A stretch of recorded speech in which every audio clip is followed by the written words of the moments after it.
Capítulo 26. Tras las duras tempestades del invierno siguieron muchos días de calma. El aire resultaba tan espeso que parecía difícil respirar, y el sol calentaba de modo que el mar se convertía en otro sol, reflejando con intensidad su luz hasta imposibilitar mirarlo.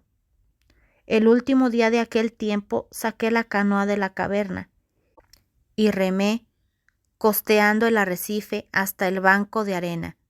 No me llevé a Rontuaru, porque el perro, si bien le agradaba el frío, sufría con tanto calor, fue una buena idea dejarlo en casa. El día era el más caluroso de todos y el mar espejaba con luz rojiza. En los ojos me había puesto para ver a través de ellos, evitando la mayor parte del resplandor, unas protecciones de madera con dos pequeñas hendiduras.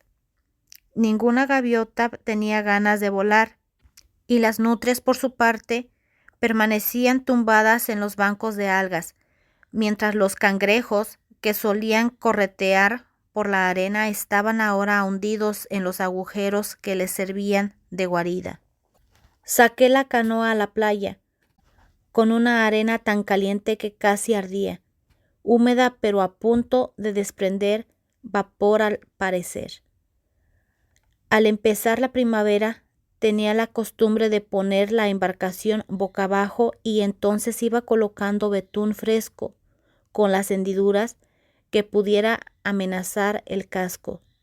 Aquella mañana estuve trabajando en ello y de vez en cuando me zambullía en el mar para refrescarme. Cuando el sol llegó al cenit, me guarecí bajo la canoa y allí descabecé un sueño. No llevaba mucho rato durmiendo cuando de pronto me despertó algo que pareció ser un trueno, aunque mirando desde mi refugio improvisado no pude percibir la menor nube en el cielo. Sin embargo, el ruido sordo seguía oyéndose. Llegaba al parecer de cierta distancia, desde el sur, y conforme lo iba escuchando se hacía más y más fuerte. Me puse de pie deprisa. Lo primero que vi fue el centelleante pedazo de playa que había en la colina sur del banco de arena. Nunca en toda mi vida había visto una marea tan baja. Rocas y arrecifes minúsculos que jamás afloraban estaban ahora expuestos al sol.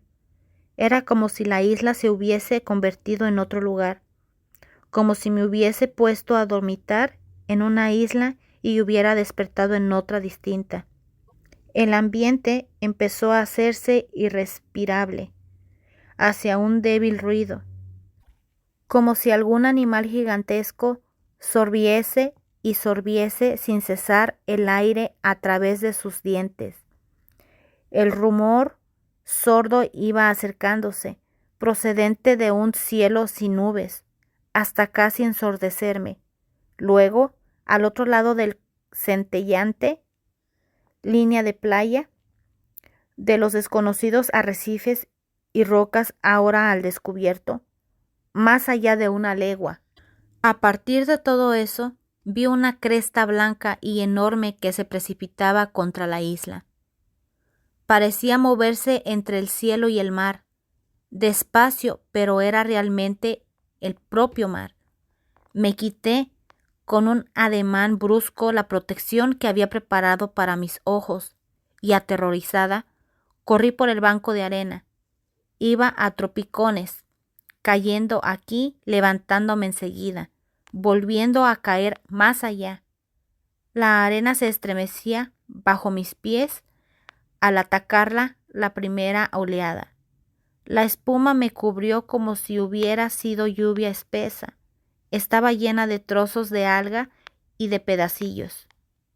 Siguiendo la curva del banco de arena, podía alcanzar la caleta y desde allí, por el sendero tradicional, subir hasta la meseta del promontorio. No tenía tiempo. El agua se precipitaba ya en torno de mí. subiéndome hasta las rodillas, en remolinos cada vez más fuertes.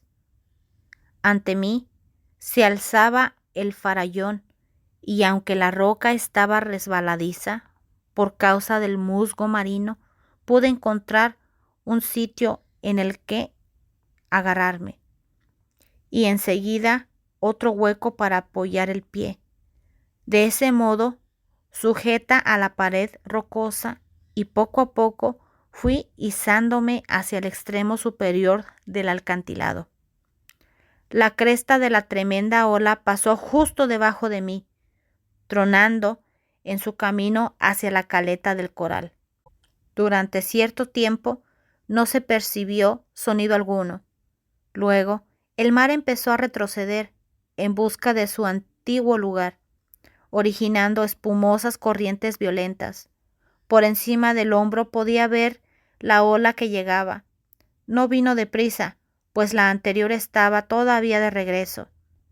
Hubo un rato en el que pensé que finalmente no llegaría, porque de pronto ambas se encontraron más allá del banco de arena, al otro lado del mismo. La primera ola gigantesca estaba intentando alcanzar el mar, y la segunda se abría paso en dirección a la orilla. Chocaron entre sí como dos monstruos enormes. Se levantaron en el aire, inclinándose primero hacia un lado y luego hacia el otro. Se produjo un estampido, como si inmensas lanzas se rompieran en combate, y a la luz rojiza del sol, la espuma que rociaba el contorno parecía sanguinolenta. Poco a poco la segunda ola triunfó sobre la primera, que retrocedía camino al alta mar. Pasó despacio por encima de ella, y luego las dos juntas, como un vencedor que arrastraba al caído, continuaron hacia la isla.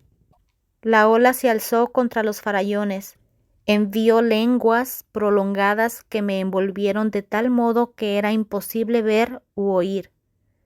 Esas lenguas de agua entraron por todos los agujeros, grietas, relieves de la roca, y tiraron de mis pies y mis manos aferrados a varios de ellos. Fueron trepando por la pared del acantilado hasta situarse muy por encima de donde yo permanecía agarrada, y después deshaciéndose en un tremendo montón de espuma. Cayeron pesadamente, con un silbido incesante hasta mezclarse con el oleaje que llegaba camino de la caleta. De pronto, todo quedó muy tranquilo. En aquel profundo silencio podía escuchar el acelerado latir de mi corazón, notar que mis manos aún se aferraban desesperadamente a la roca y que aún estaba viva. Cayó la noche y seguía teniendo miedo de abandonar el acantilado, pese a todo y sabiendo que me sería imposible resistir en la roca hasta la aurora, porque me dormiría y caería desde lo alto. Decidí hacer algo. Tampoco podía buscar en la oscuridad el camino de mi casa, así que en definitiva bajé hasta la arena y me eché a dormir al pie de la pared rocosa. El amanecer trajo un día en calma y muy cálido. El banco de arena estaba sembrado de montones de algas. Peces, cangrejos, langostas y otros animales yacían muertos por todas partes. Dos pequeñas ballenas se habían perdido en las paredes rocosas de la caleta, incluso en el extremo superior del sendero, que desde allá ascendía a la meseta. Pude encontrar ese día animales de las profundidades marinas. Rontuaru me esperaba. Cuando me arrastré por debajo de la cerca para entrar, saltó repentinamente junto a mí y luego me fue siguiendo, sin perderme un instante de vista, todo el día entero. Me sentía tranquila allá arriba, en el promontorio, donde las olas no podían llegar ni habían alcanzado a subir durante aquel fenómeno. Solo había transcurrido un sol y sin embargo daba la sensación de que desde mi salida con la canoa horas antes habían transcurrido muchos. Estuve durmiendo casi todo el día, pero tuve sueños extraños y al despertar todo el paisaje que me rodeaba tenía un aspecto raro. El mar no producía su ruido de siempre al chocar contra la orilla. Las gaviotas estaban en tierra, silenciosas. La tierra parecía contener la respiración como si esperase algo terrible. Al anochecer volvía de la fuente con un recipiente lleno de agua sobre el hombro, paseando por lo alto del acantilado, seguida de Rontu Aro. Por doquier hasta donde alcanzaba la vista, el océano estaba en calma, amarillento, recostándose contra la isla como si se sintiera cansado. Las gaviotas seguían quietas, alojadas en sus nidos del acantilado. De pronto la tierra empezó a moverse. Se alejaba de mis pies y por un momento me dio la impresión de estar flotando en el aire. El agua saltó del recipiente azotándome al rostro. Luego el cesto cayó al suelo. Sin saber qué hacer y creyendo estúpidamente que otra gran ola podría engullirme, empecé a correr. Pero, aun cuando sí que había una ola en movimiento, aquella ola sucedía en plena tierra, una tierra que se retorcía bajo mi paso a lo largo del acantilado. Iba a toda velocidad cuando otra oleada me alcanzó. Mirando hacia atrás pude ver varias, una detrás de otra, que llegaban en dirección a donde yo estaba, procedientes del sur, como si fueran olas marinas. Lo último que recuerdo es que estaba en el suelo con Rontu Aro, junto a mí, y que los dos intentábamos ponernos en pie. Las oleadas terrestres corrían hacia el promontorio, hacia una cabaña que se bamboleaba en la distancia. El agujero que me servía de acceso al cobertizo, pasando bajo la cerca, ya no existía. Tuve que retirar rocas de él antes de poder usarlo. Llegó la noche, pero la agitación de la tierra no había cesado todavía, y el suelo se levantaba y se hundía de nuevo como si algún inmenso animal respirase allí abajo. Podía oír las rocas que bajaban rodando desde los farallones, hundiéndose con estrépito en el mar. Mientras estuvimos en la cabaña el perro y yo, durante toda la noche la tierra no cesó de temblar y no dejaron de desprenderse rocas. No cayó, pese a todo, la roca grande, la del promontorio, como si hubiese caído si quienes estaban agitando el mundo hubieran querido mostrarnos su extremo enfado con nosotros. A la mañana siguiente, la tierra estaba de nuevo en calma, y un fresco viento que olía a algas marinas soplaba en el mar procedente del norte.